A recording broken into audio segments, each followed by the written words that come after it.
Bonjour à toutes et à tous, bienvenue dans cette visite consacrée au patrimoine sportif de Dijon, ville d'art et d'histoire. Je suis actuellement dans les entrailles de l'un des équipements sportifs de la ville. Nous le découvrirons à la fin de cette visite. Je suis Laurent Cessin, animateur de l'architecture et du patrimoine.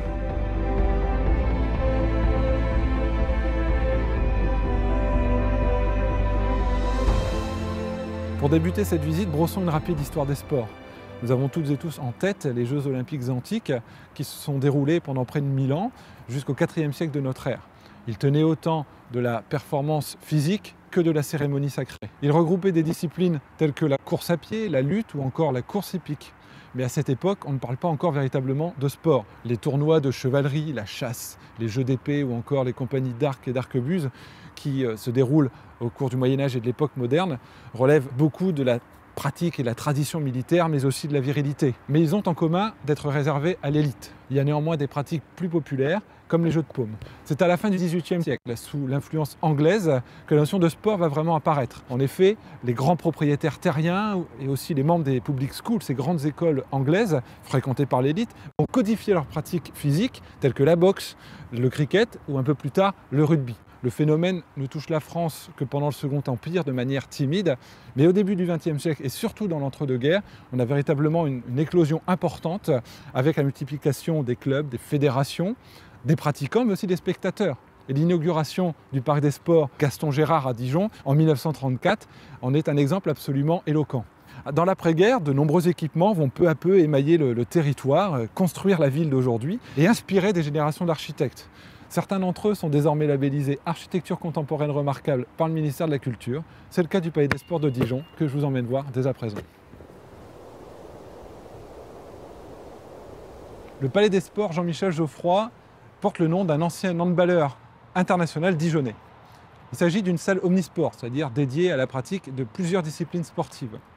On le connaît pour le Dijon Métropole Handball ou encore pour le JDA Basket, mais moins pour ses qualités architecturales. À l'époque de sa construction, il s'agit d'un bâtiment bien ancré dans son temps. La ville de Dijon se développe. Nous sommes dans l'après-guerre, pendant les 30 Glorieuses. La ville s'étend, la pratique sportive également, elle devient massive. Et en plus, l'équipe de Dijon Handball accède à l'élite européenne. Il faut donc une salle pratique et adaptée évidemment aux nouveaux usages. Par ailleurs, l'utilisation du béton sous toutes ses formes constitue vraiment un parti pris esthétique. On devine les piliers courbes à l'extérieur, les encadrements de baies en béton en relief, mais aussi les traitements en bossage ou en pointe de diamant. Ces architectes sont des architectes de la ville de Dijon, Jean-François Devallière et Michel Grangy, qui débutent les études en 1971 et l'inauguration a lieu en janvier 1977. L'une des autres particularités architecturales de ce bâtiment se situe à l'intérieur. Nous allons donc y rentrer pour aller la découvrir.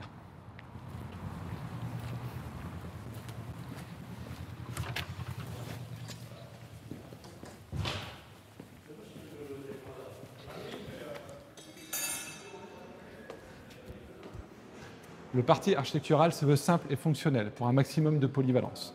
Le bâtiment est organisé autour d'une grande salle avec un terrain de jeu central, puis des gradins pouvant accueillir 3 à 4 000 personnes. Sous ces gradins sont situés des vestiaires, des salles de réunion, de pratiques sportives. Côté nord, on a 5 niveaux qui accueillent des espaces administratifs et techniques. Et côté sud, l'entrée du public avec le hall d'accueil, bien sûr. Le premier niveau avec le foyer bar, le très beau foyer bar qui est derrière moi. Et évidemment, l'accès au gradin.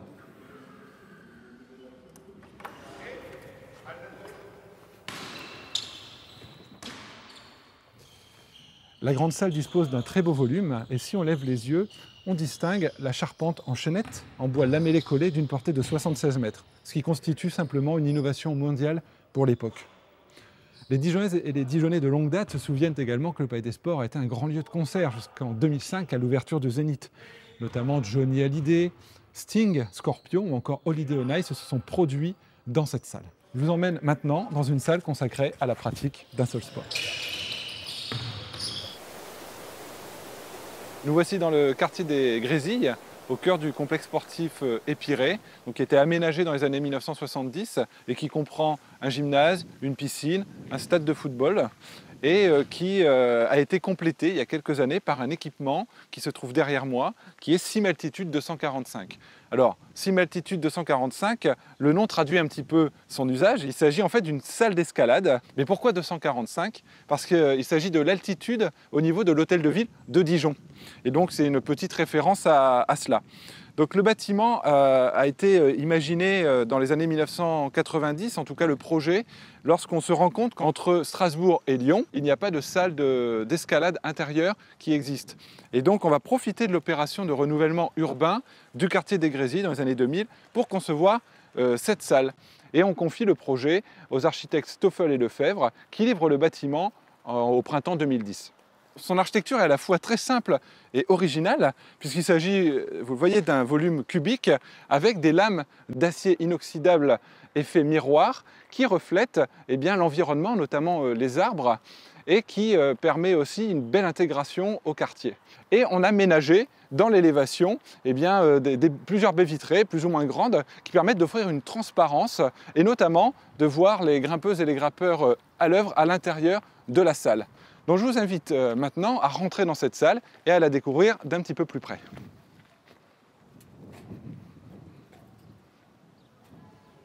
Une fois franchi la passerelle d'accès, on découvre la structure poteau-poutre métallique du bâtiment qui offre une très belle volumétrie intérieure permettant d'accueillir l'essentiel, c'est-à-dire le mur d'escalade d'une quinzaine de mètres qui se trouve autour de moi. La plupart de ces faces sont praticables. Les faces extérieures sont plutôt réservées à l'entraînement ou à l'initiation. Les faces intérieures, quant à elles, sont réservées quand même aux grimpeuses et grimpeurs plutôt aguerris. Néanmoins, on a une centaine de parcours qui sont possibles, de différentes difficultés. Et une attention particulière a quand même été portée sur la diversité des publics.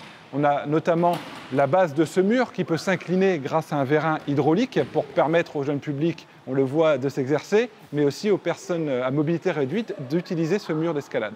On a aussi une structure qui s'appelle le Clip and Climb, qui est là aussi réservée plutôt au jeune public. Et on a au sous-sol, enfin, une salle de pan, une sorte de grotte avec des prises sur les murs et au plafond pour s'exercer à un type d'escalade un petit peu plus particulier. Que diriez-vous désormais d'aller vous rafraîchir et de plonger dans l'histoire de la piscine du Carrousel?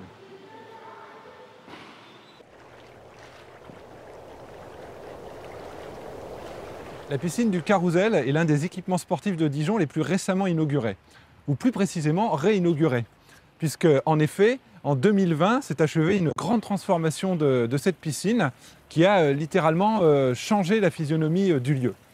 Mais la première piscine installée sur ce lieu l'a été en 1952. Les bassins extérieurs dédiés à la nage et à l'apprentissage ont été complétés quelques années plus tard, en 1965, par un bassin couvert. Et en 2017, on a engagé de grands travaux de rénovation, notamment pour améliorer les performances thermiques et sanitaires de la piscine, tout en intégrant idéalement le bâtiment à son site exceptionnel, les allées du parc de Dijon. Et savez-vous pourquoi on appelle cette piscine la piscine du Carrousel? Eh bien, simplement puisqu'en 1876, de grandes fêtes ont été organisées en l'honneur du musicien dijonnais Jean-Philippe Rameau. Et sur ce site a eu lieu une grande parade de cavalerie appelée Carrousel. Et le retentissement a été tel qu'il a laissé son nom en fait, à la piscine d'aujourd'hui. On va désormais se rendre en haut de la plateforme du Pintaglis pour observer le site dans son ensemble.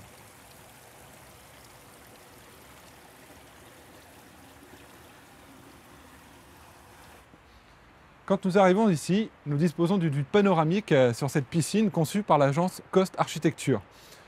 Par rapport à l'ancienne piscine, le parti a été inversé, c'est-à-dire qu'auparavant, les bâtiments couverts se situaient au sud. Ils sont désormais au nord. Ils se distinguent évidemment par sa forme courbe et son toit végétalisé, qui permet la récupération d'eau, mais aussi une meilleure inertie thermique du bâtiment. Au rez-de-chaussée sont installés un bassin de 25 mètres, un bassin éducatif réservé au jeune public, mais aussi les vestiaires. Au premier étage, que l'on distingue d'ici, sont installées des salles consacrées au fitness, à la musculation, mais aussi à un hammam et un sauna. Et le bâtiment côté rond-point Michelet de forme rectangulaire se situent les services administratifs. La seule chose qui n'est pas vraiment changée finalement, c'est le bassin extérieur qui est resté à la même place, bien qu'il ait été transformé en bassin nordique, c'est-à-dire un bassin extérieur utilisable été comme hiver. Et c'est justement sous ce bassin que je vous invite à nous rendre désormais pour découvrir notre lieu mystère.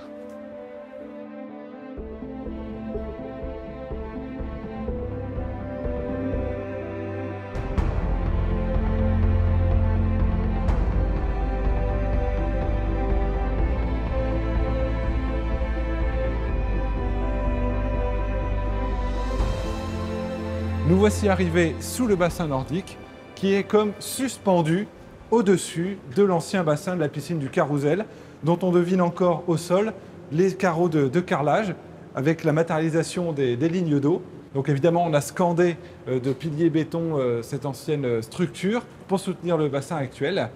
Et en face de moi, on devine l'ancien mur de fondation du gradin extérieur qui jouxtait justement le bassin. C'est ici que se termine notre visite. Je vous remercie de l'avoir suivi et vous dis à très bientôt.